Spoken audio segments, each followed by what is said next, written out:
Paulette brought me a book. It was very kind of you. Thank you very much. This is the Loving Truth and Peace. This is the same rabbi who wrote the article we've been studying. He wrote an entire book about Rabbi Uziel and his worldview. From what I understand, you can pick it up on Amazon, right? It takes me a long time to get through books, so I will tell you could borrow when I'm done, but it's going to take me a long time till I get it done. We have a lot of competition. I'm nervous. But I strongly suggest that I skim through it. I went through some chapters here that were very interesting to me.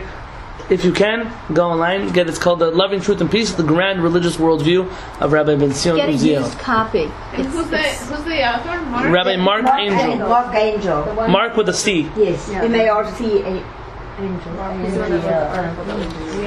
So look at it if they want. I actually got my hands on a copy of Rabbi Ben Zion Meir Chay's Uziel last will to the Jewish people. Oh, wow! This is what he wrote before he passed away. That when he passes away, he wishes that these words be passed on to the Jewish people. It's actually, this is an original copy that's online, scanned into the Lubavitch Library. I don't know if you know, Lubavitch in New York has one of the most encompassing libraries of Jewish literature. First copies of books. So they have a first copy of his book. It was written by Uziel, and just as a short will and testament that he left behind, things he wanted the Jewish people to know. And I'm thinking that maybe next week we'll start. We'll look at this. Maybe I'm thinking about it. So I just want to say, nowadays it's a very popular thing. People are giving classes on how to write an ethical will. So it's not just a will, that your lawyer says, 12% here, 50% here, 100% to your husband and your spouse. It's where you actually write down something from deep inside of you that you want your heirs to just... Traditionally, rabbis did things like this. Traditionally, there are entire customs. My wife's grandfather left behind a will to his descendants. He wants them to do certain things and lead a certain way of life and learn a certain amount of things every single day. And there are many people who had such. So Rav Uziel left behind, it's amazing, like a speech where he says to them, now I'm going to the next world, and this is what I'm leaving behind you. It's very emotional. But God willing, next week. I thought that in honor of Chanukah, a little bit more relaxed, a little bit more open, it's just us together in these classes. What we did on Sukkot. I'd like to open up the floor to anything you would like to discuss, talk about, questions, things that come up. Any topics, the more we can fit into one class, the better. But I have no problem taking tangents for as long as we need. Do you remember the end of the class last week, 2 weeks ago? There was something that we wanted to bring up today and we wanted to talk about. What was it? It was women's issues. Thank you. Yes. Thank you. Women's issues. Women in a shul. I don't know exactly. I can't remember exactly. Women sitting on the men's side. Right. And the first woman president we talked about. Yes. Just women. And women in Jewish. Is that a topic you want to do this week or next week? Well, I don't mind starting it today. I'm up for anything. I think your idea was good. What's that? Why don't we go with what you have planned? My plan was to open up the floor. Any questions? Yes. Go for it, Ariella. I have some. Okay, let's go. And then we're going to do this next week. Exactly. We're going to have... Ariella has something on her mind. And so does Judy. Something I heard. You want to go first? Go for it. Okay. I just heard recently we were talking about the whole thing about gerus, about conversion, and there was apparently a conversion that was revoked in Yerushalayim. And I don't know whether it was Beit Din that did this. I think it was. Do you know? Did you hear anything? A few thousand conversions that were revoked. No, this was an individual one. This was one based on the fact that the woman said, "I'm going to do la la la la la," and then as soon as she became Gioris, she dropped it all and became really secular. So after 2 years, she was brought to Beit Din, and they took away her conversion. Wow. I've never heard of this specific case. They took it away, and so I was wondering how is that? So in general, you'd have to look and see, is there a precedent in Judaism to taking away someone's conversion? The answer is no. There isn't. Once somebody is Jewish, you can't retroactively make them non-Jewish. The person goes to another religion, but it's the person, not no, even if a person goes to another religion, it's like a Jew who goes to another religion. What's the difference? He's still a Jew. He doesn't matter. He's still a Jew. No, the only thing I can think about... He's still Jewish. The only thing I think is if they found a way to say that the conversion never was real. I Meaning, think that's what they said. They said that she was it was fraudulent. based on what she had told them during the conversion process, she was lying to them. But I can't believe that the best thing would have But done that. it's- I just don't believe that. It's kind of like remember Annulling a marriage, right? Oh, that's I was supposed to. Remember we were saying like annulling marriages retroactively. It's the same grain. It's like you have the power maybe to marry somebody, but not to retroactively take away their marriage. It's just it's not an all powerful card that these rabbis carry. It will be interesting if you have an article about it or something. I would love to see it. I don't have it, so but I'm going to find it. Find it and then send it to us. I would love to see it. Okay. Ariella. Question. Elchanan, you're distracting Ariella. I was actually kind of curious to find out, yetzer hara, is it something in the soul or is it in your thought? Where does it resonate within? Yetzer hara, the evil inclination. Is it in your soul? Is it in your soul? Or is it... Or is it just in your thought? So in other words, when the body decay, the yetzer hara goes with it? Or is it staying within the soul and the soul is still... According to Kabbalistic literature, there are two sides of a person's heart. As you know, a heart in science is a blood pumping organ. But in Jewish literature, it carries a lot more than just that. And Kabbalistic literature suggests there's part of the heart that's the yetzer hara, and part of the heart, specifically the heart, that's the yetzer hatov. And therefore different veins do all kinds of different things based on those kind of things. If any of you have studied maybe Hasidic philosophy, you'd have come across the ventricles of the heart and different parts of the heart. And it seems that according to Kabbalistic tradition, they're pretty dead set that it's a part of your body. It's a part of who you are. It's a part of what you are. The physical? Again, remember we studied the other week where Uziel was complaining that people were using Kabbalistic terms in areas that they don't belong to.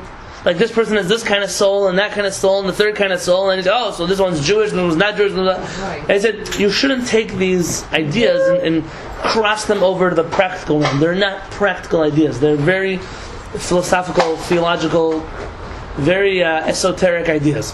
So again, do they literally mean the part of your heart? Like if you cut out that part of your heart, you no longer have yetzer hara? I doubt it. But for them, there's some kind of connection between that physical part of your body and the yetzer hara. Other opinions would view the yetzer hara, the evil inclination, as a thought process. For example, the Talmud tells us that the yetzer hara, the evil inclination, and the Satan, whatever that is in Judaism, and the Malach HaMavet, the angel of death, Echadu is one being. Meaning it says the same person that tricked you is the same person who then prosecutes you, who's then the same person who executes you. That's the idea. The idea is it's a trick. It's one big scam. It's a fraud. That's what the yetzer hara is. He's not on your side ever. The word Satan in Hebrew does not mean Satan, like horns, red cloak. You'll find the word Satan is used in the Tanakh. Whenever someone's holding someone else back, the term Satan is used. They're held back. And so in essence we find that Satan is really anything that holds you back from doing what it is you're supposed to do. According to this understanding, Good. what you're supposed to do. I mean, according to this understanding, anything that's holding you back from doing good is essentially your yetzer hara. So now, that's not so much, meaning a person could be your yetzer hara, a thing could be your yetzer hara, a desire could be your yetzer hara. We'd be splitting hairs though to try to figure out what exactly the yetzer hara is, as much as just to know that it's there and we have to deal with it. Because practically it's not going to change depending if it's part of us or not part of us or in our thought process, unless there's something you're thinking about that would make a difference. It can't really be part of I can't imagine it being part of the soul, because when you die, there's like a separation between soul and body, and the soul doesn't have any more yetzer hara at that point. But is the yetzer hara really a negative force? That it's not according to us. It would just be part and parcel of who you are, and that's... Well, it came to me when you pray and you've got something interfering with your thoughts or prayers, and at the same time you're thinking with all those thoughts because you are concentrating in prayers. So the power of that interference within your thought while you're praying. I mean, you're praying for a better good, and you're praying to the mighty. How can something interfere at the same time that you are totally conscious? But that's exactly it. People like to blame all their problems on the yetzer. Not so much the yetzer as it is human nature. First off, when the room goes quiet whenever it's Shemona Esrei, it's like this should be the most surreal experience ever. And then that's when your head goes all kinds of places. That's not a yetzer. That's naturally whatever is going to happen when it becomes quiet. For example, when you put your head down on the pillow and you turn off your phone and you put it next to you and the TV is off and whatever people have in their bedrooms go off and the lights go off and now it's quiet, you think that you would go to sleep now. No. Now all of a sudden you're trying to figure out what you did today, how much money you have in your bank account, how you can bring world peace, and all kinds of things that come to your head. Things you never thought about until right now. It's human nature that when there's silence, your mind is going to wander. So, exactly. So I'm not so quick. To dub everything that happens in our head as the yetzer. Not so quick, because a lot of it is our nature. But could be our nature is part of the yetzer. Could be. But rather in tefillah, in Judaism, there's a concept that every time you try to do something good, something will try and stop you.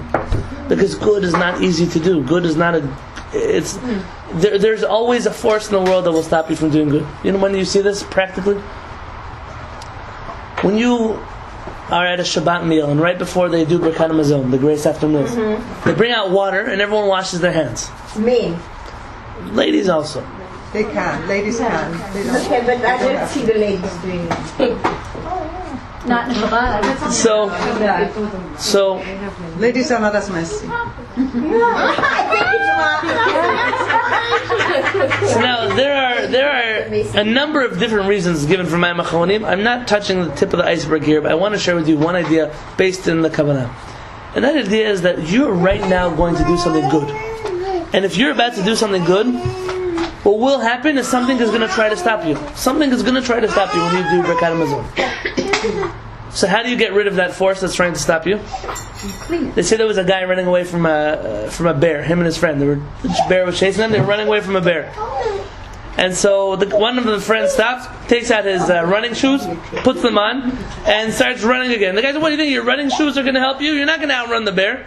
He said, my friend, I don't need to outrun the bear. All I need to do is outrun you, and I'll be okay. If a dog is chasing somebody down the street, it doesn't want you, it wants something. So if you take a piece of meat out of your backpack, you throw them your sandwich, or whatever it is, the dog's going to leave you alone. The idea in Kabbalah is that there's a force that's coming to bother you right now while you're trying to do Birkat Hamazon. Because Birkat Hamazon is a very holy prayer. And so instead of letting it attack you, throw it a bone. Give it some water that has flavor of you inside of it. And then what do you do with this water? You take it off the table. You never do Birkat Hamazon with the water. Correct. The whole idea is so that it can distract the water over there, but not me. The whole idea is we're very conscious in Judaism that when we're going to do something good, there always will be something that will stop us. And the whole point is not to give in when it's about to stop us. I think even more than that, if you look back at creation, it says, you have something to add? It says that when God created it says, V'hinei tov, it said that it was very good. And Rashi over there says, what does it mean, tov mod? What was the very good? And he said that was the creation of the yetzer, right, of the evil inclination. The question is, why? Okay, good is good, but very good? And I think we misinterpret who the yetzer is. We think of him as our biggest opponent, and we fight him so much to the extent that we get so sapped from fighting that we have almost no energy left to do good, because we're so busy fighting the evil. And in essence, the yetzer is just, it's a coach, If you go to the gym and you don't rank up the weights, right? So in essence, you're not doing anything. You could keep going like this, but if you're not lifting any weights, you're not building muscle. And I think the purpose of the yetzer is really to help us build muscle. And by definition, if you don't have an opposite force pushing you in one direction, so then what's propelling you to really do good? And the fact that we have the desires, the fact that we have the draw to do things that aren't necessarily in line with who we really are is what really pushes us to define who are we really, right? Where are we really going? Is this us or is that us? And if we can only access it, it can become our greatest friend and not our biggest opponent. Yetzer hara is just indicating to us what areas need a little bit more work, what area is really me, and which one is just, an outcome of my society, my upbringing, my culture. And the yetzer hara is not out to fight. And at the end of the day, he wants you to win too. He wants you to win too. He's just the obstacle course that's helping you really figure out how am I navigating life. And I think if we would stop so much on the fighting and access the power. It's too heavy for him, he says. To give input. You wanted just to do good things? Dad spoke, Mom spoke, now he wants to change technology. Look at that. So that's our take on it. Thank you. Ariella, you got some kind of answer? I want to add to that. I always interpreted for myself the yetzer hara and the yetzer hatov as something that goes on in my brain, similar to what you were saying with all the thoughts. And at any moment in time, we have a choice. If you pay attention to the thoughts that are going through your head, you can take action on a positive one, or you can take action on a negative one. Or the negative one could say, stay in bed today. Turn over. Don't say the Moda Ani. Don't get out of bed. Don't go for that 2-mile walk. Just turn the TV on and watch the news this morning. It's only 7 o'clock in the morning. Why should you go out and walk? In my mind, for me, that's my yetzer hara. My yetzer hatov says, put those shoes on. Get out the door. It's a gorgeous day. And that's a simplified version. Right. But actually, if you pay attention to what's going on in your head, it happens all the time. Every moment we have a choice that goes on. On it, off it, on it, off it, on it, off it. On it is the yetzer hara. Get off it for the yetzer hatov. I get that. But to me, if it's not just intellect, if it's from your soul, because prayer is supposed to be deeper than just intellect. And therefore, if you get an interference, if the interference is intellect overpowering your soul, or your soul can actually overpower that intellect. So basically my question was, in the end of time, when the person passes, is yetzer hara stays with the intellect which cease to exist? Why the split between soul and intellect? Yeah, is it, well, I don't know. Is the intellect stays with the soul? Why the split? Why is the brain, the thoughts, the memory, the person? See, if you would ask a scientist about your body, yes, it's much less glorious than you think it is. Your heart doesn't have any feelings. It's just blood. It's pumping blood. It's a muscle that goes like that all day long. Science. Your brain is a piece of meat that has electricity running through it. This point taps here and that point taps there, and nothing so glorious about it. Essentially, what you refer to as moach, as your mind, and what you refer to as neshama, as your soul, why are they so separate from each other? I know. So many people speak about mind and matter, and I heard the speeches. Because the neshama, of course, is good. I mean, we believe. But what is your neshama without a mind? So the neshama. So we are growing here through the thoughts. We are going through the thoughts. The neshama is growing through the thoughts. And we're becoming better people in the next world. So the thoughts are attached to the neshama. They cannot be separated from each other. By the way, there is a whole dispute in Judaism whether your body and your soul are separate. It's not so simple that your body and soul are two separate entities. That is true, because the good neshama is supposed to come back to the body. According to some opinions, according to other opinions, not. I think that. I mean, you're right, but you could be touching on a topic that is not as black and white as it seems. There are schools of thought in Judaism where these are not all separate from each other. As a whole, I don't like separatist ideologies. When people start, there's physicality in the world, there's spirituality in the world. Once you hear someone say something like that, you know they have no idea what they're talking about.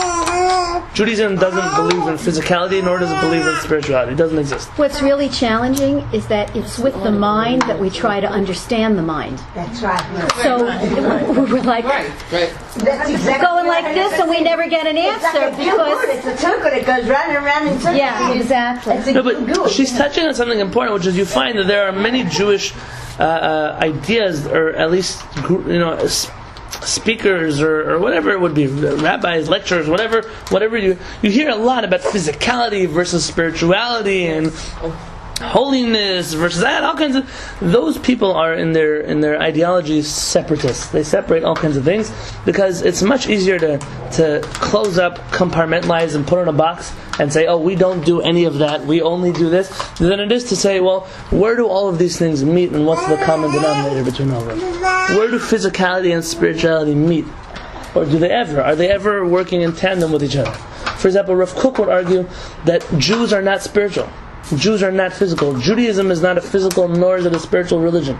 If we were spiritual, we wouldn't do anything physical. We'd be like those people who fast all day long and are celibate and are ascetics, and we're not that kind of people. Yeah. Says Rav Kook that if you go ask the Kohen Gadol, so what spiritual experience did you see today? He would laugh you out of the Beit HaMikdash. Because for Judaism, and I once spoke to my kollel about this. What was the kollel? I told him that Judaism is where physicality and spirituality meet. That's in Hebrew called Kedusha, holiness. What is Kedusha? What is holiness?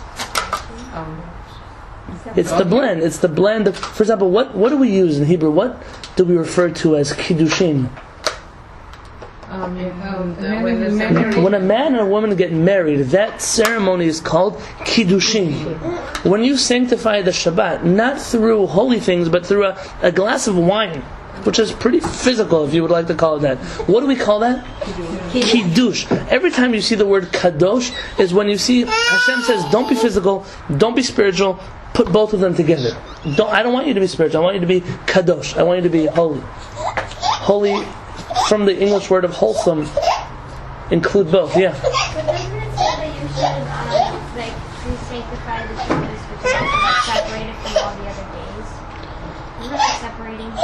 You are separating. It's true. We're not against separating. Kiddush, part of being kadosh, or being holy, is by differentiating. Separating. You still have to have a Friday, whether or not you like Shabbat more or less. It's still together. But you're choosing. Shabbat is the one that's special for me. For example, in Hebrew, when you get married, Hareat mikudeshet li. You are now made. They say you are betrothed to me. That's not the real. Not the translation. Mikudeshet means you are. Rashi says mikudeshet umuvdelet. You are sanctified and now differentiated from everyone. This is my wife. This is my husband. Nobody else has the same relationship as I do with this person. I think what you're touching on is when you say separate, by definition, it means you're taking away from something. Instead of, we don't throw out the whole marriage institution, right? We don't throw out the whole world. You know, today, when we were in Shaar, so you want to know what the world's biggest problem is? iPhones, right? Because that's what all the blackboards say. And you look at something like that and you say, over there you need what's called Kedusha, separation, where of course you can use an iPhone to do terrible things, but guess what? You don't even need an iPhone to do terrible things. And you can use an iPhone to do amazing. You could sit in your house and you could broadcast Jewish lectures to the entire planet. And that's where Kedusha really comes in, where we separate good from that and then we choose the good as opposed to throwing everything out the window. That's what the separation is. Not so much that we're saying black and white, as much as there's so much black and white. He's tired. You continue the thought. Finish. No, but bye. Say bye. Bye. We're gonna go to sleep. We'll be back. Bye. But I think that's really what the separation is: learning how to fuse the good and take away the evil, as opposed to throw them both out the window, which is much easier to do. It's much easier to say no than to say yes. I wouldn't say separation as much as differentiation. Differentiation. There you go. Shabbat is different than Friday, Thursday, but you can't have a Shabbat without the whole week. Just because I'm married to somebody doesn't mean nobody else has a relationship with her. It just means that my relationship with her is different than everyone else's. That's Kedusha. That's why when Hashem says, you're going to be for me a mamlechet kohanim vegoy kadosh. You're going to be for me a goy, a nation. That's kadosh. What does kadosh mean? It doesn't mean chosen isn't the best. It means it's not separate either, rather different. You're going to be holy by being different. we're going to have a special relationship, but that doesn't mean that Hashem doesn't have a relationship with everybody else. It's a mistake to think that just because Hashem has a special relationship with us, He doesn't care about anybody else in the world. Rather, He cares about everyone. But about us, He's married to us. It's a different relationship that we have. I think that's a really important point, because I think as Jews, when you go out there and you start talking to people and you listen to the jokes they make and the jibes and this and that, what they're really saying is we are special. We've got Hashem. They don't have Hashem. Well, Palestinians don't have Hashem. I mean, come on, let's be honest. Anyone in this room thinks that? We have Hashem. We're going to win. I mean, and we play laser tag at the synagogue on Saturday night. So the last round of laser tag we did for adults. One men's round and one ladies' round. So the men's round, they split us up into teams. There's going to be my team and my father's team. And then people got very awkward because, who's fighting against who? It's now, the rabbi versus the rabbi's dad. And I said, my friends, this is the definition of holy war. Everyone is killing everyone else in the name of God, right? We're saying we're going to go to war because God's on our side. And they're saying we're going to go to war and God's on our side. And God is saying none of you go to war because I'm on both of you sides, you idiots. That's what He's telling us, right? It's like, but this is what you're saying. Just because we have a special relationship with the Kodesh Baruch Hu doesn't mean He doesn't have a relationship with anybody else.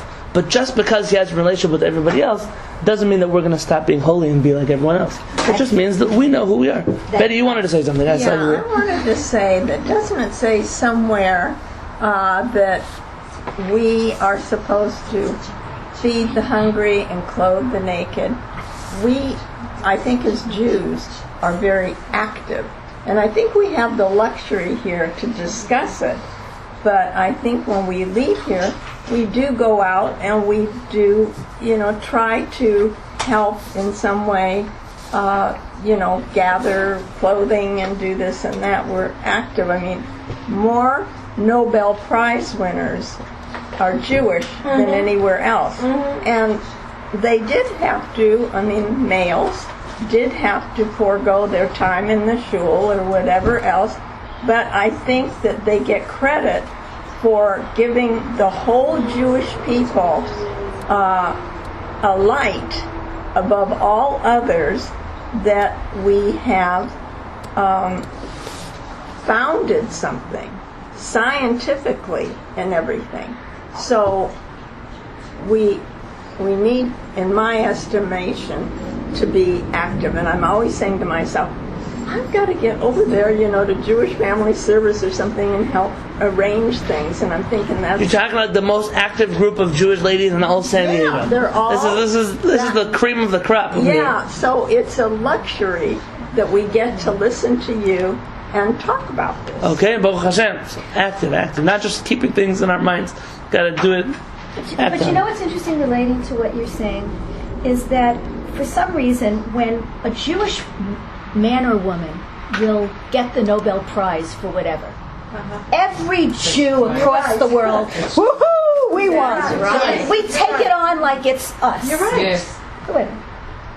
The majority of people that receive Nobel Peace Prizes are not Jewish. That's correct. But everyone else doesn't stand up and go, "Ooh, yay to the Episcopalians." It's only the Jews that stand up and go, "It's us, we got it," and then everyone talks about how great we are because we have the greatest number of.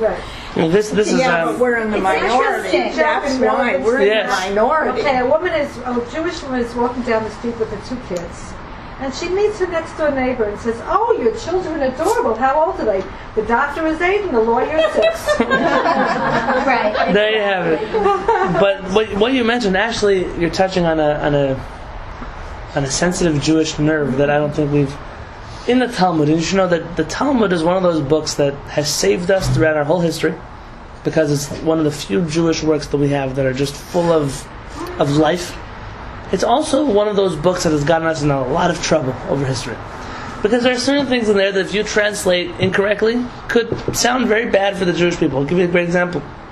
There's a famous rabbi in Morocco who was arrested by the king of Morocco a few hundred years ago, because he had an advisor who was Jewish, who then became a Muslim, and told the king, in their Talmud, it says that the only people who are human beings in the whole world are Jewish, and non-Jews are not human beings. As they called the rabbi and said, "Rabbi, I don't understand. Does it say this in your Talmud? It's not quite the way you heard it. He says, okay, so what does it say? He said, it says in the Talmud, Yisrael kruim Adam. The Jewish people are called Adam, humans. Ve'ein umot ha'olam kruim Adam. But the nations of the world are not called Adam, humans. Oh dear. So the king says, well, that sounds just like what he told me it says. What does it mean? He said, Adam is not the only word in Hebrew for a person. How else can you say person?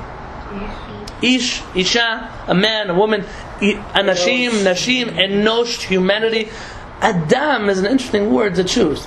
Adam is the only word referring to human beings that has no plural in Hebrew. Adam is always singular, human. You can never say humans using the word Adam. Adam cannot be Adamim, Adamot. It's always Adam. Ish becomes Anashim, men. Isha, a woman, becomes Nashim, ladies. But not Adam. He said what it means is the Jewish people are one people. If one of the Jews are in trouble, then all the Jews are going to feel their pain. And if one of the non-Jews, if one of the Jews are doing something good, everyone's going to feel proud.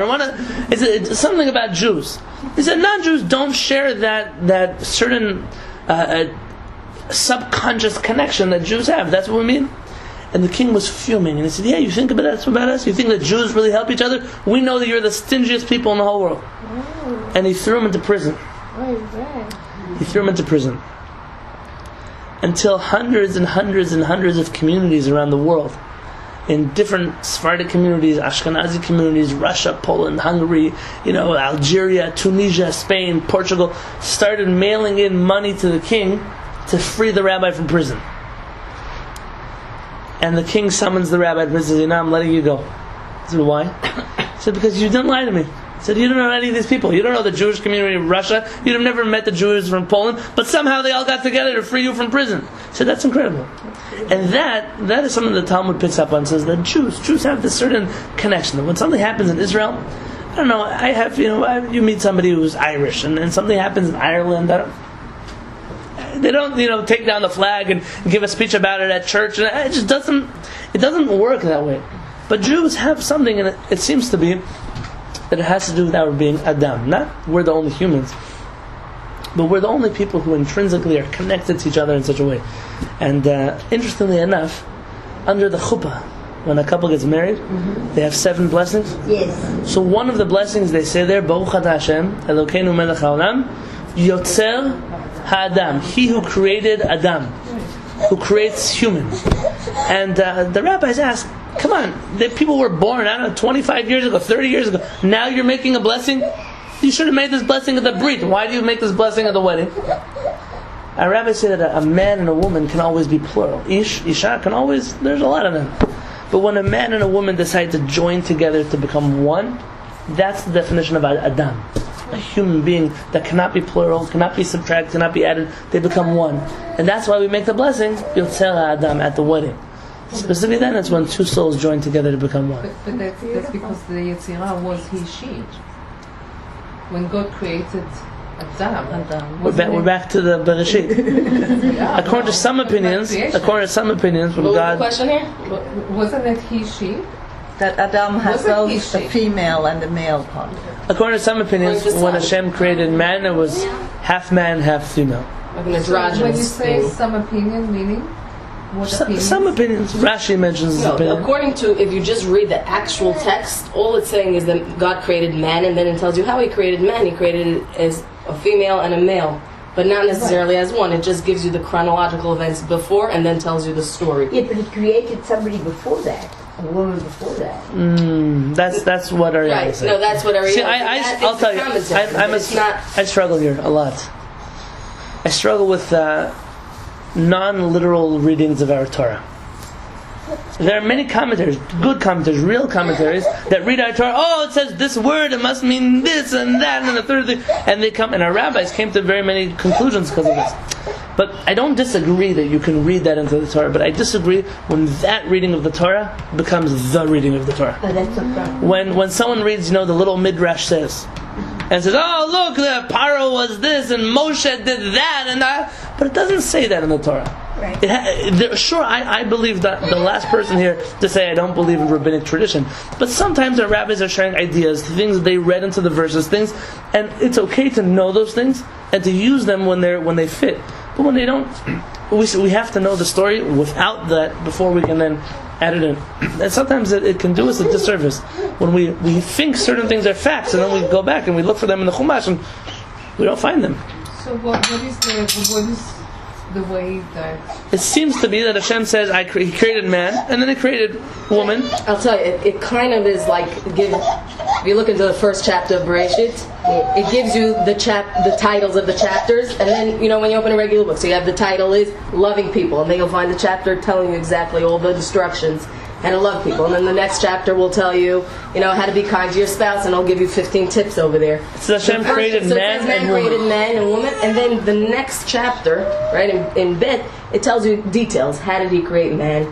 The whole story of Chava and coming from the rib of Adam and the whole thing. So Adam is not man, woman. So some of our rabbis say, oh, you see from here that before Hashem created Chava, He created a being that was man and woman. That's one way to read the Torah, or you can read it that no, Hashem's saying this is how I created man and woman. First I created man, then a woman came from him, so on and so forth. I struggle with the way Jews learn Chumash. So back to the wedding then why is the bracha when they become one soul? I mean, I thought that the origin of creation was one soul and then separation, and then back under the chuppah, the two coming together and become one soul again. So why the bracha? Why not? People were created as half souls, and they were joined together and become one soul. Why did they have to be one and then split the two and then come back to be one? But supposedly we have a lot of souls. You mentioned it the other day, we have more than one soul. So it's not half souls. Or is it half souls? It seems to be, according to Kabbalistic literature, people are created 50%. Really? Yeah, that's how you're created. A person's created half of themselves.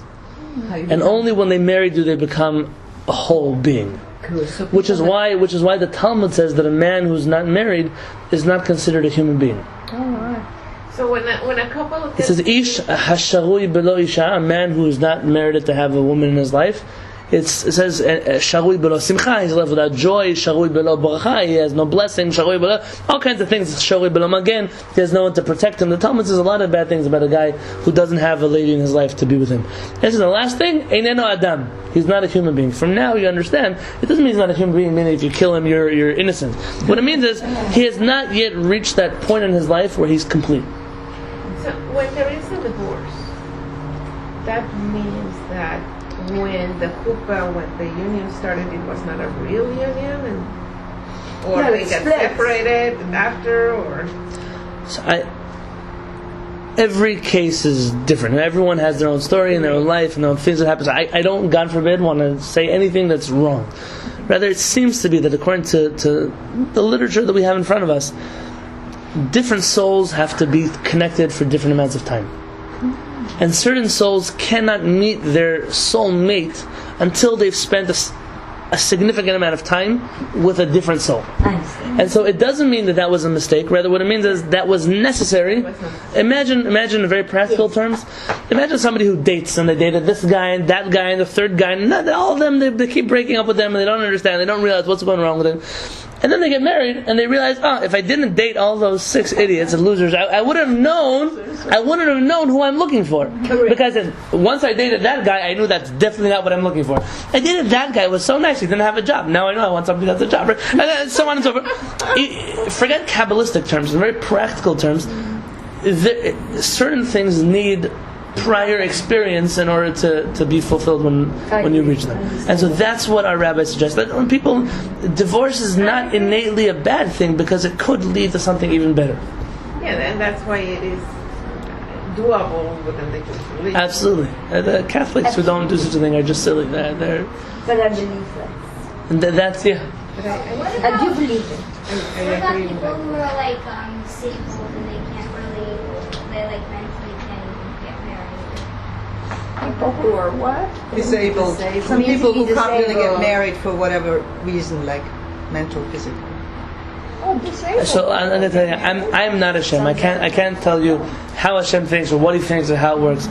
Baruch Hashem, there are people who are still able to get married, things that work, things in the context of different, parents helping out, or whatever it would be. I just saw a beautiful video of a couple in Israel that got married, and you might have seen it also. It could be that certain people are just not obligated, or they don't have to reach a certain place in their life in order to be the best them that they have to be in this world. For example, you, and again, I can never speak for Hashem. I don't want to. Please don't walk away from here and say, Rabbi Yoni said that this person. It's not. There are such rabbis. They like to tell you, oh, this person came back in a reincarnation and they're suffering for something. Hashem is. He doesn't need my help. He knows what he's doing. But I'm not a Kohen, for example. But all of the Jews in the world have to be Kohanim. We have 613 mitzvot. A good number of those are how to be a Kohen. Do you know that? A good number of those 613 are how to be a Halevy. A good number of those 613 are you can only do if you're a man, or you can only do if you're a woman, or so on and so forth. So how do I ever fulfill 613 mitzvot? You can't, because living outside Israel, it's impossible. Well, even if I lived in Israel, even with a temple, even with a Kohen, I still wouldn't be able to do it. You couldn't. And from here comes a beautiful Jewish teaching. If you ever notice the blessing you make when you finish drinking a glass of water, what's it called? Anybody know? Borei nefashot? Let me translate for you. Borei nefashot rabot v'chesronan. Blessed are you, Hashem, who created many, many souls, v'chesronan. And their... I didn't hear the not perfect. And their imperfections. And their imperfections. And ask yourself a question. I am blessing Hashem that He created human beings with imperfections? Why is that a blessing? Because each perfection makes him unique. Okay, But I think we need both to make a world. Our rabbis tell us that, specifically the rabbis from Germany had a certain school of thought. This is their school of thought. That every person complements another person. I can never do 613 mitzvot, but neither can you, and neither can the Kohen and the Beit HaMikdash. Rather, Hashem created the world in such a way that you can never be such an egotistical person and say, I've done it all on my own. Rather, you always need someone else. You always need there to be Kohanim so that they could get that first aliyah to the Torah, so that they could do, because you can't do it. So Hashem created a world, it's kind of like a puzzle. Every puzzle piece is missing something, and so something else has to stick into it. But that same puzzle piece that's missing something has another piece that's sticking out and fills in someone else. That's the way Hashem created the world. We're all filling in the blanks of everyone else. And so when I have an imperfection, it just means that I'm better in something else, that I'm going to be good at, I'm filling in for someone else, and someone else is taking care of that blank for me. And so it could be in such a situation also. It could be that person, just like I can never be a Kohen, I can never do those mitzvot, there's certain things I just can never do. So I'm not a prophet, so I can't do the mitzvot that are incumbent upon a prophet. So this person, the mitzvah of marriage, maybe it's not for everyone. It could be that there are people who, that's not what they have to do in this world. You have famous rabbis in Jewish history that didn't get married. Does that mean that they're just stuck with the half soul forever? So again, that's why I was wary to use the term half soul, because it's not accurate. What I was sharing is, that's a good question. It's a good question. It's one of my wife's girls over there. See, yeah. Basically, anyone has anything to do with my wife is always making me look unintelligent. So, when we take Kabbalistic terms and we translate them over into words, we're left with exactly this problem. You're going to explain something and it sounds perfect until you find the problem with it. Because you can't translate these terms over. Like you said, you're trying to understand the mind with your mind. So now you're trying to understand God without being God. And we can. We're obligated to do as much as we can do. But when we hit that point where this is not a great example, it's not a perfect example, so then we say, okay, it's not a perfect example. If anything, in Jewish literature, I told you this before, the word for word, how do you say word? Milah, and what else? Davar, we spoke about that also, but that's more of a thing than a word. A teva. Tevot, kama tevot yesh batfilah, how many words are there in the prayer? What does milah mean? A word, what else does it mean? Milah, the covenant. A brit milah, circumcision, to cut. And what does a teva mean aside from a word? Nature. No, that's teva with a tet. Teva with a taf. I mean a letter? Not a letter. Noach had a teva. Tevat Noach, an ark, a box. essentially, when you use words to describe something, you can't be fair. You're cutting them up, milah, and teva, putting them in a box. And that's why we're not allowed to refer to Hashem with words. That's one of the things we're not allowed to do. Because when you refer to Hashem in words, you're taking away from Him. Because you're essentially trying to cut Him up and put Him in a box. And you can't do that. You can, but it's just going to become an imperfect... Is that the reason why they changed the name over the years? It's the reason why we are never giving accurate descriptions of Hashem, because we just can't. Because it's it limits. For example, the word of Hashem is infinity. You may remember there's a teaching in the Talmud. You say in Shemona Esrei when you pray, Ha'el, Hagadol, Hagibor, V'Hanora, the God which is Gadol, He's giant, and Gibor, He's mighty, and Hanora, and He's awesome. Our rabbis say, if Moshe Rabbeinu didn't use these words, we would have never said them. We would have never said them. You'll never find in the Tefillah elsewhere, we praise Hashem, but we don't characterize Hashem. We don't give Him character traits. Say Moshe Rabbeinu, he must have known Hashem, so he was able to use these words. But we would never dream of using words to describe Hashem. It's a dangerous thing. And so again, when we study these Kabbalistic terms, we're using nice examples and metaphors, parables, but they're all very dangerous because they all have imperfections. So just from what I'm learning, I brought it up because I hear it in a different terms in other teaching, and it's the first time that I'm hearing it. What do you mean? I heard he, she, for example, is a definite thing that's how, a man was... That's okay. Rashi does mention it. The Talmud mentions it also. But look at the library in the back. Okay, look. About 85% of those books, maybe 90%, are all books of halakha, Jewish law. Most of them are even talking about the same topics. But look how many books there are. Because then they're not all saying the same thing. I'll give it to you, by the way. If they all said the same thing, I'd only have one book, and that would be it. Right. You can never present something in Judaism and say, this is the way Judaism said. We don't have the luxury ever to say such a thing. It's the biggest fallacy of Judaism we ever agree on anything. We don't agree on it. We don't agree on anything when it comes to what kind of bagels people like for breakfast. Do you think we're going to agree on the way Hashem works and runs the world? So it does people a disservice when we teach. For example, I may resonate with some of those books on my shelf more than I do with others, and therefore you'll hear me quote more of a certain book than another one. But I'm doing a disservice if I pretend that set is the only one that's right, and I don't even mention the other one. And so you have to... And so sometimes it's hard. Sometimes when you're giving, I want to judge people's favorite books. You're giving a class and you didn't come to talk about the 30 different opinions. You came to talk about one opinion and the message you want to walk away with it from. So you're not going to bring up 30 different opinions. But then in a different context, you just have to make it clear that there are other ways to look at the story. And you are bringing it up. Oh, Hashem, you pushed me hard. You guys pushed me hard. Someone pushed me harder with something else. Different question. Something on your mind. Something that came up. Something you're thinking about. I had a question about Moranos. Okay, well, let's take it after Marlene. I heard yesterday somebody saying that there's a difference between good and bad and evil, and that if you are a tzaddik, if you have the potential to become a tzaddik, then you have the potential to be evil. And Jewish people have the ability to become a tzaddik, so they can also be evil. But the other nations of the world cannot. They can be bad.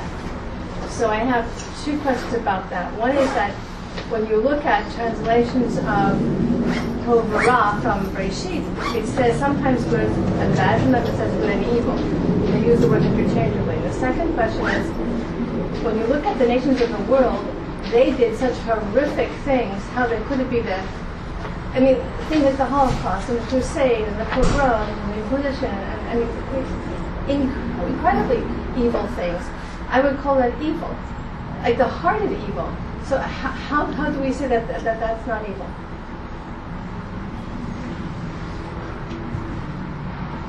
It's a big question. It's a big question. Let's start with the first premise of someone who cannot be a tzaddik can also not be a rasha. Someone who cannot be righteous also cannot be an evil person. Separating here between evil and bad and between good and righteous. Those are two different terms.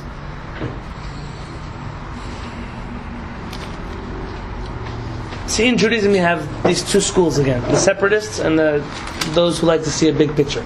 Those who are separationists in their Jewish ideology, they'll see there are Jews and there are non-Jews. There's good and there's bad. There's righteous and there's evil, and they have nothing to do with each other.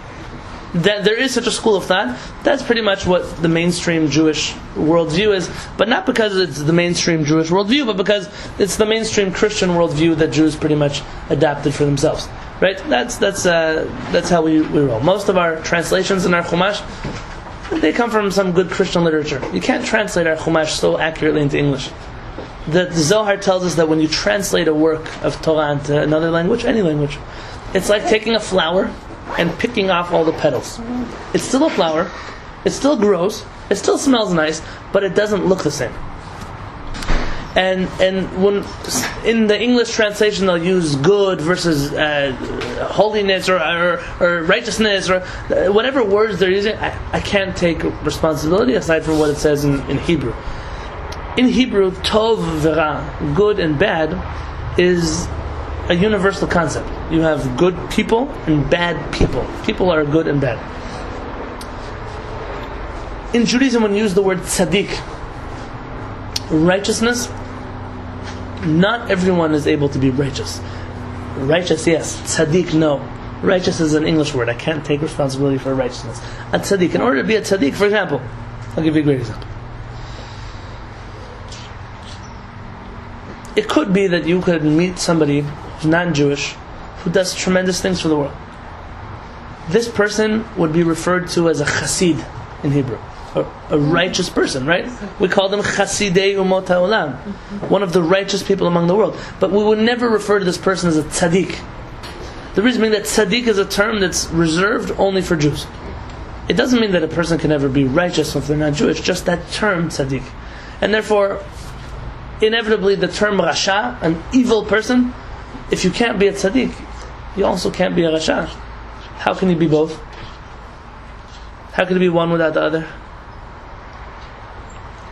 You know, we're so quick, like you say, Jews, non-Jews. The Kabbalists say if there was no such thing as a non-Jew, you wouldn't be Jewish. Do you know that? Think about it for a second. If there were no non-Jews in the world, you wouldn't be Jewish. You would just be. You would be a person. Everybody would be Jewish. Adam was the person. It's like if there was no light, it will be dark. Very nice. If there was no color in the world, no white, so this wouldn't be white. That would just be the color everything is. If there were no righteous people in the world, you wouldn't have evil people. If there were no evil people in the world, you wouldn't have righteous people. Which is why our rabbis are not so quick to get rid of evil people. Because that's true. That doesn't make sense to me. Absolutely makes sense. Let me explain to you. What if you had no evil people in the world? Everybody was righteous. It would be a nice world. They wouldn't be righteous. They would just be people. I'll give you a different example. Right? I'll give you an easy example. If I give you two candies, they're both red, and I say pick your choice. I know. Right? I'm not giving you a choice because you're choosing red from red. I say you want a red one or a green one, you can then choose red. Right? If I gave you two reds and I said choose a color, I wasn't really giving you a choice.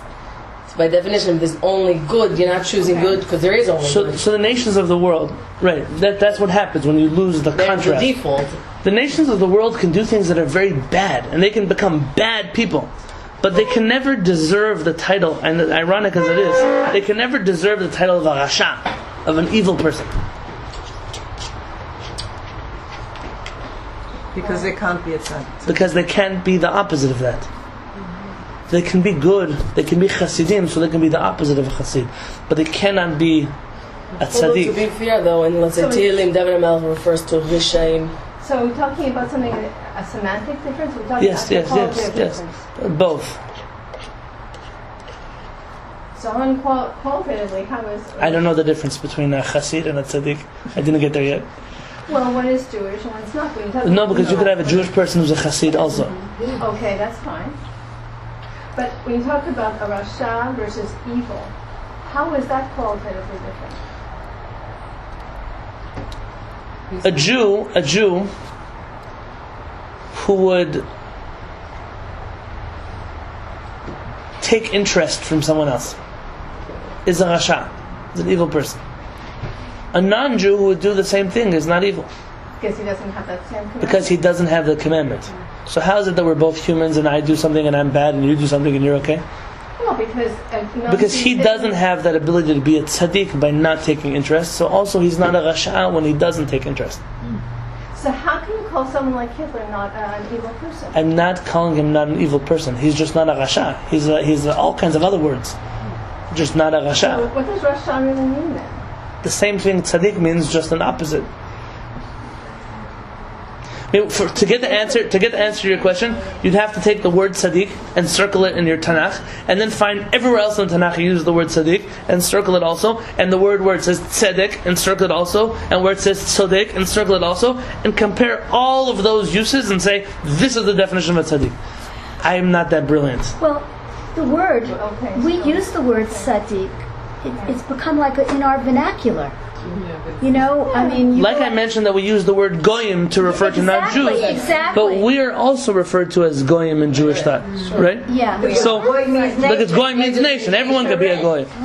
Right. That's the danger with translating things. You have to. What are you going to do? You speak English. You're going to speak about words in English. But you'd be much better off. For example, I would just tell my wife. I hear people say on the news, there's all these, people getting killed. I hear people say, we're praying for the family. We're praying for the family of those who are. What does it mean, praying for the? Clearly, the word prayer that they use and the word tefillah that I use are two different words. Because when someone passed away, I would never say, I'm doing tefillah for you. What does that mean? But we translate tefillah as prayer, even though for them it means something else than what tefillah means for us. Yeah. What does it mean you're doing it for someone else? Like someone passed away and then you're praying for the family? I'm offering my comfort to the family. I'm offering my support, my love, but my prayer to the family? What does it mean, prayer? If you pray for... It's an incorrect use of the word tefillah, but a correct use of the word prayer. It's vernacular. It's a vernacular distinction. I'm picking hairs over here, but I'm telling you. Vernacular distinction. But I understand. So when we say, I send you my prayers. Right. You're sick. I want you to know I care about you. I'm thinking about you. Sending positive thoughts to you. I'm praying for you to get well soon. Right. But what the rabbi is saying is, I am not then literally going into my prayer book and talking between my neshama and Hashem. But one can do that. Right, but it's not the proper use of this word. Yeah, we use it. And here's where, in Judaism, when we had the first time the Torah was ever translated into Greek, we established a fast day. A fast day, because we knew that from that point in history, Judaism was going to become perverted. People were going to take our Torah and use it to mean all kinds of things that it shouldn't mean. People were going to take Isaiah and say, oh look, we found Jesus in here. Right? People are going to do things because we've now opened up the door to using our Torah in a way that's not meant to be used. But what can we do? At the end of the day, we speak English. That's the language that we speak. We have to study it that way. But we should be open to know that the exact words are not there. Rather, we'd be doing ourselves a service by, if not knowing Hebrew, but when we see a word, what is that word in Hebrew, and comparing it to other places. Yeah. So this is a last question.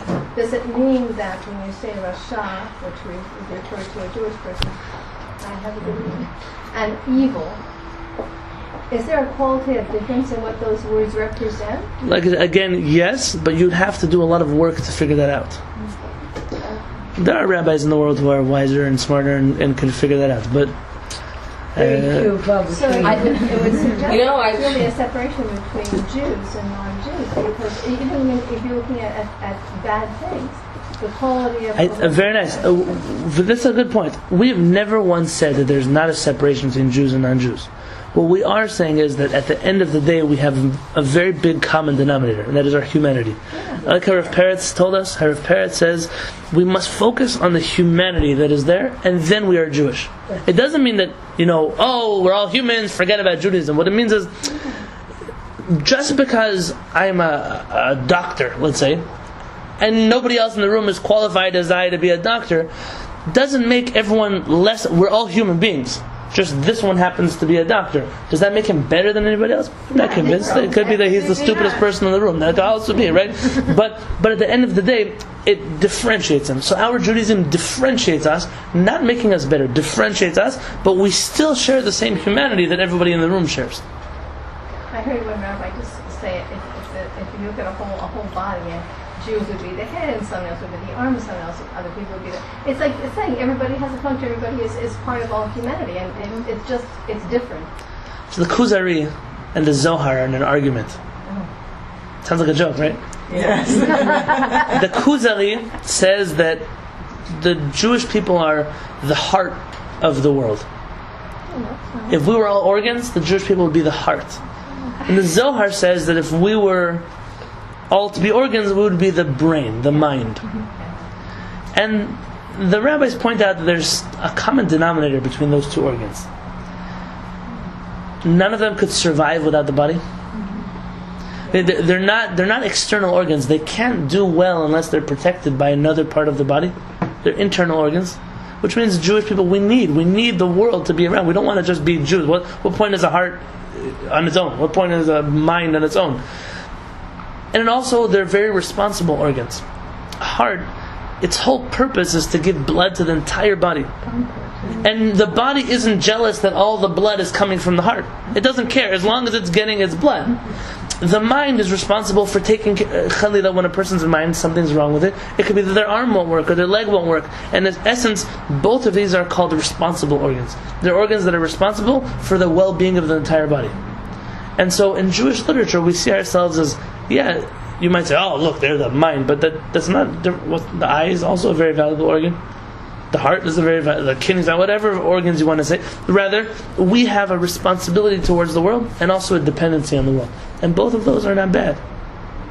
And if the world only understood that we feel dependent and that we feel responsible, they also wouldn't be so angry. Some of you have been quiet today. What's with you? I'm just thinking. Paulette had a question. I had a question about Marranos.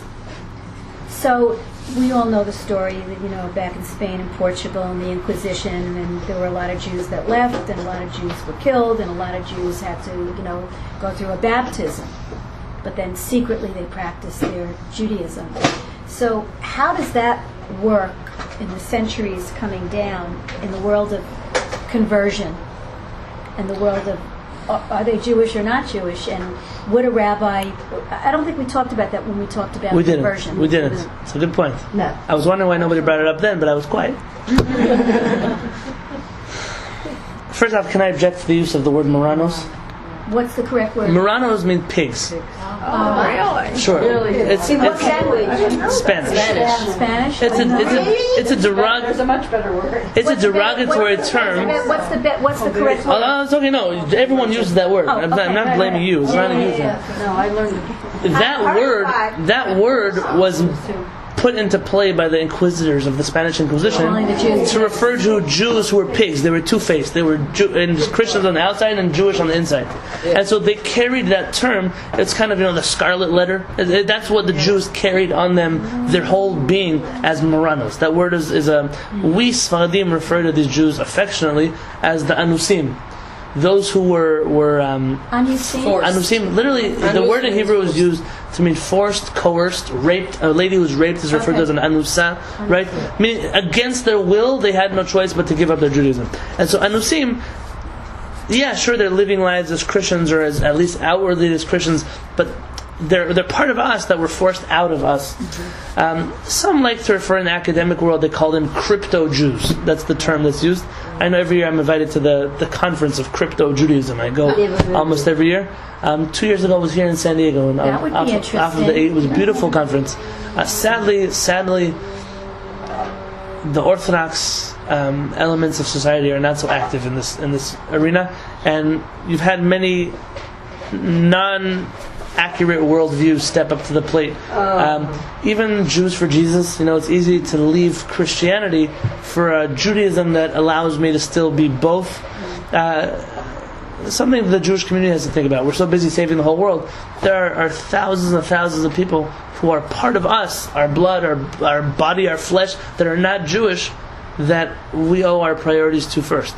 But because they're Christians, we have in our head maybe not, who knows what. I'll share with you the following. I'm very involved in the community of the Anusim. In my ANU? ANOUSIM or just USIM. Just you, usually. A converso, again, that's a Spanish word. So in Hebrew we call them anusim or bnei ha'anusim, the children of the anusim. The Barbanel, or properly in Hebrew referred to as the Abravanel, Rabbi Yitzchak, Don Yitzchak, the famous treasurer of Spain.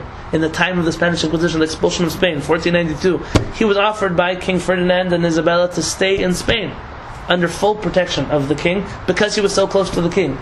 And the Barbanel said, I am not staying here if you're throwing my people out. I'm going with them. And he gave up his wealth, his home, his fortune, and went with the Jews into exile. In the Barbanel's diary, he says that until that day, he only knew of animals that walked on 4 legs. He said that he suddenly saw animals that walked on 2. That's what he writes. It was a very chilling words. It was Tisha B'Av, the 9th of Av, that they were expelled. And interestingly enough, the Barbanel records that the rabbis in his generation told the Jews to play music on their way out of Spain, even though you're not allowed to listen to music on Tisha B'Av. But in order to keep the Jews' morale high, they didn't want them to suffer more than they already were suffering. And Jews left Spain singing, songs, music. The images that come out of there. Rabbi Yosef Karo and his family, him as a young boy, he has stories that he recalls as a young child, 7 years old. Rabbi Yosef Karo was expelled from his family from Portugal. It was really not from Spain, from Portugal to the next exile. They made it to Turkey. It was a whole life story. I have a friend who's very involved in the Anusim community. And the estimate of how many descendants of the Jews that were forced to convert and later became integrated into Christian life in the world. Anyone know the number? No. Probably very high. So let me tell you what the Barbanel says, and I'll share with you the number. The Barbanel says on the verse V'haya zaracha that your offspring should be like the chol hayam, right? Like the sand of the sea, right? And the stars of the sky. The Barbanel writes, Eluhem bnei ha'anusim. These are referring to the children of the anusim, who will one day return to the Jewish people. This is the rabbi who left Spain. That's what he says. And now here are the numbers. There are some estimates that there are between 40 and 50 million bnei ha'anusim. I was going to offer that have maintained the knowledge of their Judaism, or does that include people who don't know? I want to share that again. 40 to 50 million. Some more conservative estimates put it between 15 and 30 million. Is that many? Do you hear? Some more conservative estimates between 15 and 30 million. Many suggest that entire countries in South America are actually Jewish, because those who founded them were trying to do nothing more than run away from Spain. Correct. And if you look at the data that's offered, it's overwhelming. Do you know, by the way, anyone know? We, as mostly Ashkenazim or Americans, are very unaware of this part of history. The Inquisition started when? 1492. In the 1400s, right? When did the Spanish Inquisition close its last office? 1700s. 60-something. Oh, not long ago. I don't know. 1926. No way. Located in? Where was the last Inquisition office? Mexico, wasn't it? New Mexico. In the United That's right, States. New Mexico. Whoa. You can In the still United in the States? United Yeah, States. the The United Spanish States. Inquisition ran well through the 17 and 1800s and the early It wasn't 1900s. active. They just never officially If closed you it. ever go to Newport, Rhode Island, they have a famous synagogue Synagogue, there. yes, I've So if been you there. come into that synagogue and you walk up to the bima, there's something very interesting. You see the bima where they put the Torah scroll. Then right beneath it, there's a trapdoor, and the trapdoor leads out of the synagogue. Similarly, upstairs by the Ezrat Nashim, by the women's section, they have 2 doors that are hidden and also lead out of the synagogue. And this was built in like the 1500s. That's this right. place, and the reason they built the trapdoors was because it was built originally by Jews who were running away from the Spanish. And they were concerned. They said the Spanish had, they call it, very long arms, and the Inquisition would find them and bring them back, prosecute them, and obviously we know what the end was. Interesting. And when they still build things with trapdoors just in case they need to run away. I never saw the tractor. So let me tell you, there's worse news to the story. Right underneath. The Spanish Inquisition is not over. It actually, Inquisition in Italy started in the 1300s, late 1300s. Or much earlier. Yeah. The office in New Mexico still operates, just not under the name the Inquisition. It doesn't look good. Rather, the Catholic Church in the 20s passed a resolution not to refer to it anymore as the Inquisition. It's called like the Ministry of Catholic Affairs or something. You look it up. I don't remember exactly what it's called. Their whole purpose, their mission, then was to weed out, crypto Jews and kill them. But now it's been, or at least in the early 1900s and even till today, they're the ones who decide who's truly a Catholic or not, and they can excommunicate people from the church. That's their whole purpose. And let me explain to you what the story is. We have people that have come to our synagogue, people that are part of our Kehillat studied by me in Jerusalem. When I was living in Jerusalem, I was much more active in this community than here. Here it's a different world. And it turns out that there are entire communities of people in El Paso, Texas, and Albuquerque, and all kinds of places, entire communities of Christians who are, they think they're Catholics. They're born and bred as Catholics. They have weird customs, and their church is a Catholic church, and they have nothing to do with the Catholic church around them. I mean, aside from their little town, the Catholic Church at the next town over, they're not welcome there. They're not invited there. They don't go there. They're not part of the same. They're part of the same religion, but not really part of the same religion. I had a lady come to my class once in Jerusalem. I was giving a tour in Jerusalem, and she said, "Rabbi, can I join your tour?" I said, "Sure." She said, "How much does it cost?" I said, "I think you have a story. So if you tell me your story, you could just join." And so she did. She said, "We went for coffee afterwards." She told me her story, and it turns out, since then she's become a famous person in this community, but she grew up in a Catholic community, and she started asking questions.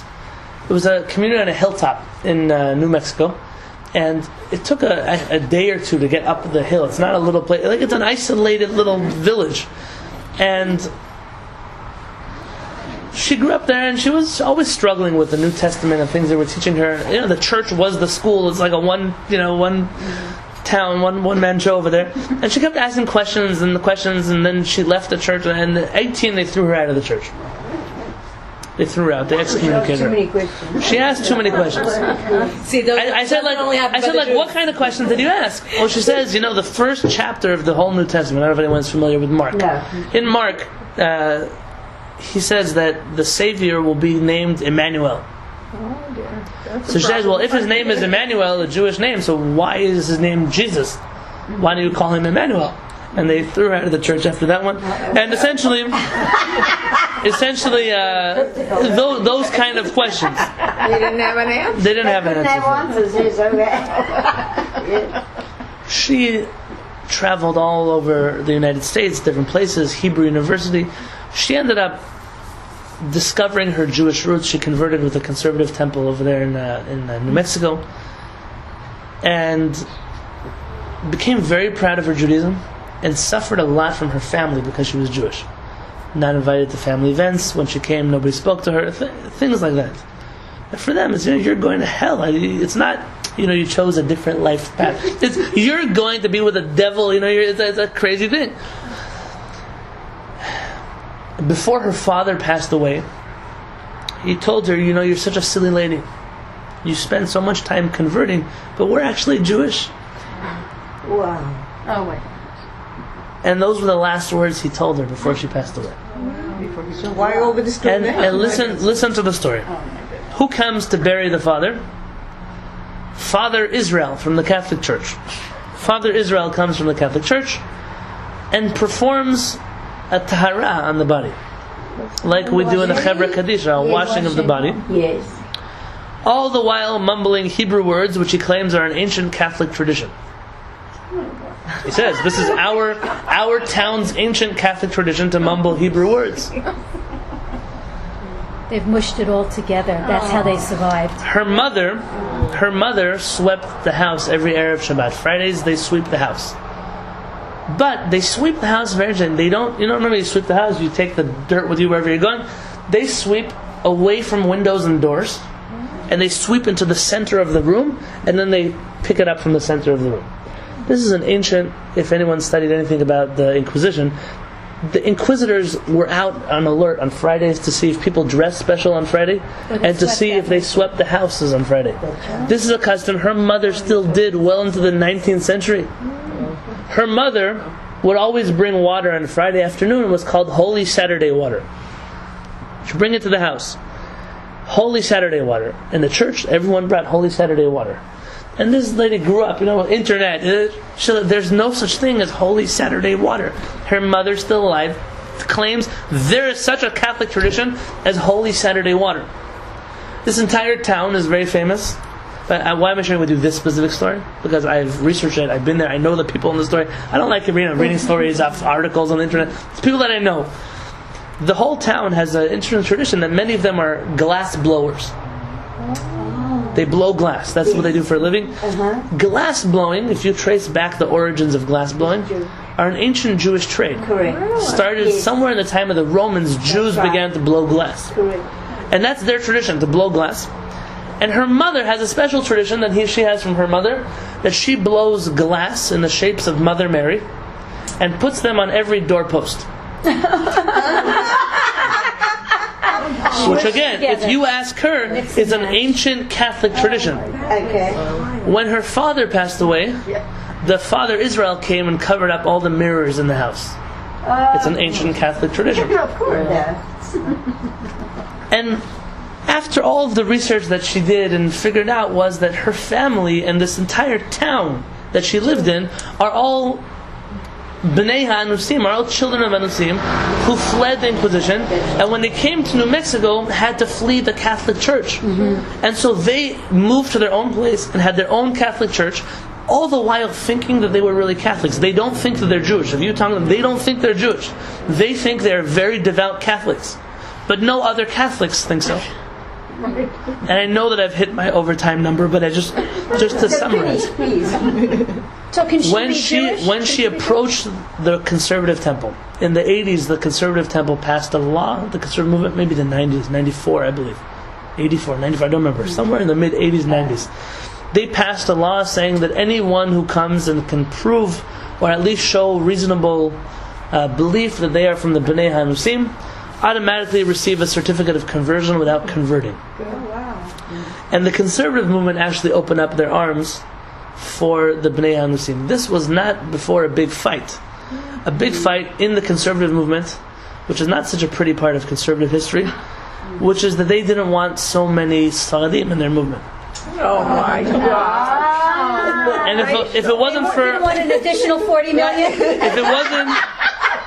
If it wasn't for a certain rabbi whose name I don't want to mention on record, who I was in contact with once upon a time, a big conservative rabbi, who pushed this agenda for years, lobbying the conservative movement, he managed to get it passed, and that's the go-to rule. I don't know if actively who does it, but technically according to the conservative rabbinic assembly, when someone comes and says they're from the Bnei HaNusim, they don't have to go through a conversion process. And what happens if they go to an Orthodox? What happens when they go to Orthodox rabbi? They go through their next inquisition. Because let me show you, I didn't use that word lightly. I'm sure you did. It's much better for a person to convert to Judaism when they're an atheist.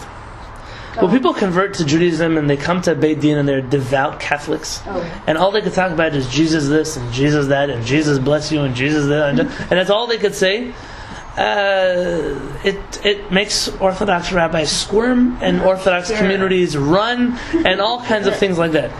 And so there are actually people who prep people to go to Beit Din. Don't say this, don't say that. But then the guy goes, "Oh, God bless you." Who says God bless you, or God send peace to your heart? Like certain things that Jews don't say, even though it sounds like a very holy thing to tell someone. And they had a very hard time being integrated. And I'll tell you, not some justly and some unjustly. Justly, this specific group of Jews has a very hard time giving up Jesus. They want to stop being Catholics. They hate the Catholics because of what they did to their families once they figure it out. But how can I give up Jesus? He's our Savior. He's our friend. He loves me. Your whole life you're ingrained in something. Jesus loves you and everybody. Yeah, I want to say a very rude example. But anyone has to go. Please go. I'm sorry to keep you.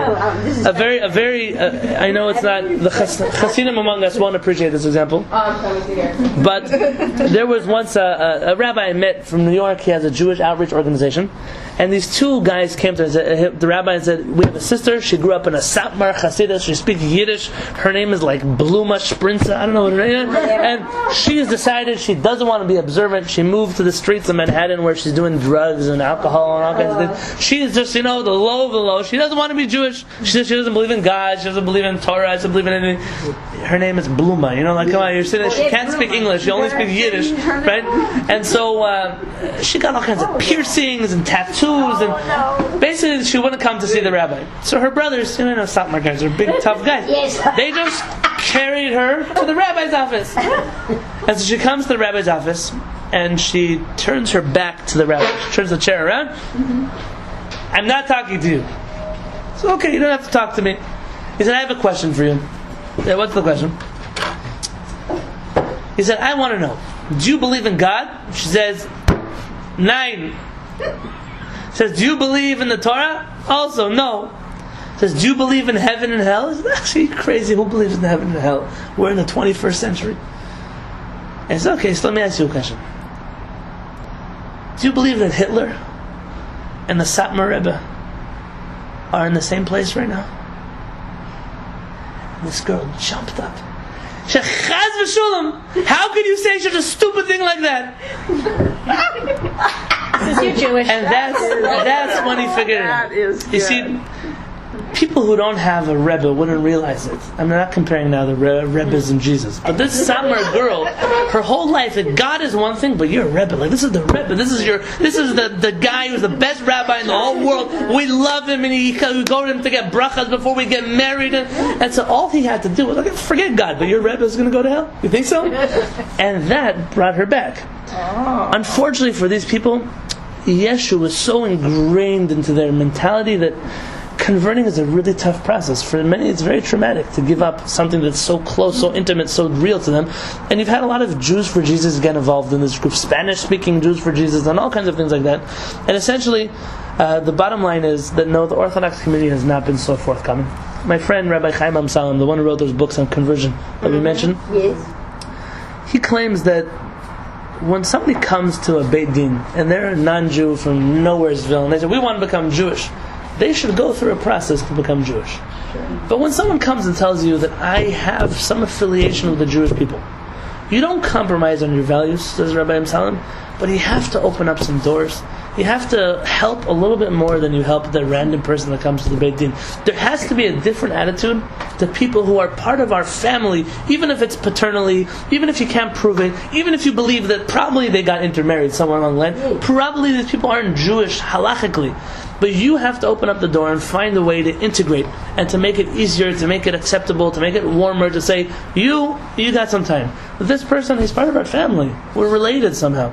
And if that was the attitude that was adopted, the same attitude of Rabbi Uziel, you could see a whole different world. You could be that Jewish people would be, what it would be? Right now we have, how many Jews? 18 million Jews? Imagine according to the smallest number of how many Anusim, you get another 15 million, you get another 18 million, you get 36 million Jews in the world. You just doubled your size. That's right. And so we have a lot of soul searching to do, just like they have a lot of soul searching to do. And the discussion is not over. This campaign keeps changing in different avenues and different angles. But what I see is chaval, a loss when I see people opting out because they can't do it the right way. So they go for the easy certificate, or they go for that Judaism that still lets them have Jesus, or all kind. And it's a waste. We see Jews are finally, after so many hundreds of years of injustice that has been done to them, this shouldn't be where the next injustice is done. It shouldn't be from our community. It shouldn't be from but they did. But then again, what are you going to do? I'm not envious of the Dayanim, those judges who sit on the Beit Din. Not envious at all. I wish you have a beautiful day.